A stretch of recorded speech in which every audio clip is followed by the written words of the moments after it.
کچھ نظریں بیمار کرنے والی ہوتی ہیں. اب آپ دیکھیں ریز کا کانسیپٹ تو آج کے دور میں بہت آسانی سے سمجھ آتا ہے. مائکرو ویو میں کیا ہے؟ ویوز ہی تو ہیں, ریز تو ہیں, وہی تو اس کھانے کو گلا کے پکا کے جلا بھی دیتی ہیں. کوئی آگ تو نہیں لگی ہوتی مائکرو ویو کے اندر, یہ کیا چیز جلاتی ہے؟ ریز ہوتی ہیں. اسی طرح آپ دیکھیں ہمارے یہ ٹیلی فون وغیرہ ہیں, ان کے اندر سے بھی ریز نکلتی ہیں.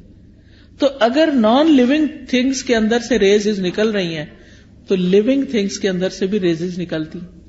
انسانوں کی آنکھوں سے بھی ریز نکلتی ہیں, ان کے بھی اثرات ہوتے ہیں, اور وہ بعض اوقات دوسرے کی روح کو بیمار کر دیتے ہیں. حضرت ام سلمہ کے پاس ایک لڑکی تھی جو پیلی زرد پڑی ہوئی تھی, تو نبی صلی اللہ علیہ وسلم نے فرمایا کہ اس کو نظر لگی ہے. آپ نے بتایا کہ اس کی رنگت کیوں تبدیل ہو گئی ہے؟ اس کو نظر لگی ہے تاکہ اس کا علاج کیا جائے. بعض اوقات انسان کے جسم کے صرف کسی ایک حصے کو لگتی اور وہ حصہ بیکار ہو جاتا ہے. پھر اسی طرح بعض نظریں جو ہیں وہ آگ والی ہوتی ہیں, ان کو ناری نظریں کہتے ہیں. پھر اسی طرح یہ یاد رکھیے ایک بات کہ جو ہوتا ہے اللہ کے اذن سے ہوتا ہے, یعنی اس بندے کے اندر کوئی طاقت نہیں. اور اگر کوئی بندہ کہے کہ میں فلاں کو نظر لگانے لگاؤں تو نہیں لگا سکتا. اچانک لگ جائے اور بات ہے, خود سے کوئی نہیں لگا سکتا, کیونکہ اس میں بھی جو ہوتا ہے اللہ کے اذن سے ہوتا ہے. پھر آپ دیکھیے قرآن مجید میں آتا ہے وَمَا أَصَابَ مِن مُّصِيبَةٍ إِلَّا بِإِذْنِ اللَّهِ وَمَن يُؤْمِن بِاللَّهِ يَهْدِ قَلْبَهُ وَاللَّهُ بِكُلِّ شَيْءٍ عَلِيمٌ. جو مصیبت بھی آتی ہے اللہ کے اذن سے آتی ہے, اور جو شخص اللہ پر ایمان لائے تو اللہ اس کے دل کو ہدایت بخش دیتا ہے, اور اللہ ہر چیز کو جاننے والا ہے. عبداللہ بن مسعود نے اس آیت میں وَمَن يُؤْمِن بِاللَّهِ يَهْدِ قَلْبَهُ کے بارے میں کہا کہ یہ وہ شخص ہے کہ اگر اس پر کوئی مصیبت آ پڑے تو وہ اس پر بھی راضی رہتا ہے, بلکہ سمجھتا ہے یہ اللہ کی طرف سے آئی ہے, اللہ ہی کاٹے گا. دوسری بات یہ یاد رکھیے کہ نظر لگنا تقدیر کا حصہ ہے. جیسے انسان کا کوئی ایکسیڈنٹ ہو جاتا ہے, حادثہ ہو جاتا ہے, کوئی تکلیف آتی ہے, تو یہ بھی تقدیر کا ایک حصہ ہوتا ہے.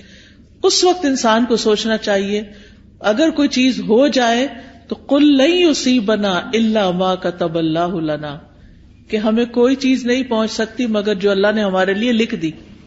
یہ اللہ نے ہمارے لیے لکھا ہوا تھا اس لیے ہو گیا, تو یہ اللہ کی طرف سے آئی ہے. کیونکہ ہم فوراً لوگوں کو بلیم کرنے لگتے ہیں, وہ فلاں آئی تھی نا اس لیے یہ ہوا ہے, فلاں نے ایسا کیا, فلاں وہ تو ایک سبب بنا. تو لوگوں کو بلیم کرنے کی بجائے یہ سوچے یہ میری تقدیر میں تکلیف لکھی تھی اس لیے آ گئی.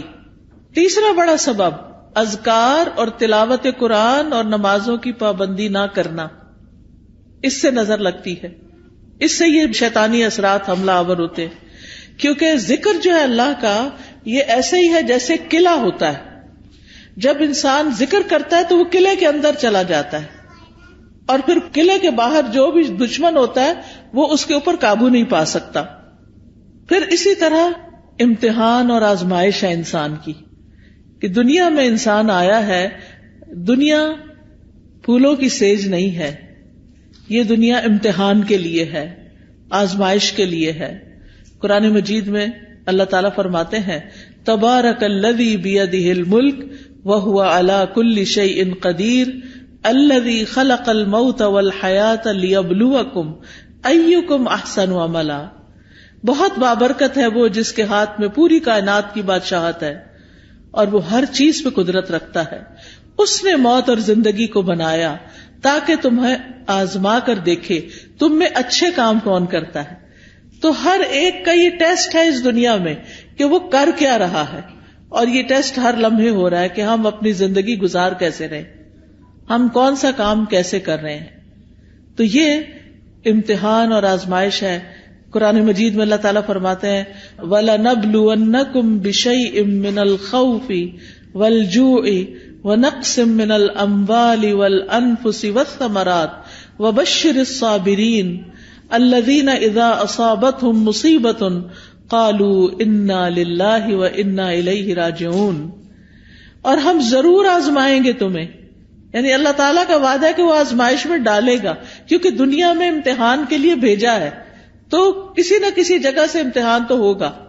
کیا دیکھنے کے لیے کہ اچھا کام کون کرتا ہے، اس آزمائش میں اچھا رویہ کون اختیار کرتا ہے. ایکم احسن عملا، اور احسن عمل کیا ہوتا ہے؟ جس میں نیت بھی اچھی ہو اور جس میں طریقہ بھی ٹھیک ہو اور طریقہ سنت کے مطابق ہو. اب آپ دیکھیے کہ خوف اور بھوک اور جان اور مال اور پھلوں، ان چیزوں کی کمی کے ذریعے اللہ تعالیٰ ضرور آزمائیں گے دنیا میں، اور اس سے کوئی بچتا نہیں. کبھی کسی انسان کے پاس بیٹھ کے دیکھ لے اور اس سے پوچھے کہ کیا تمہاری ہر چیز فٹ ہے؟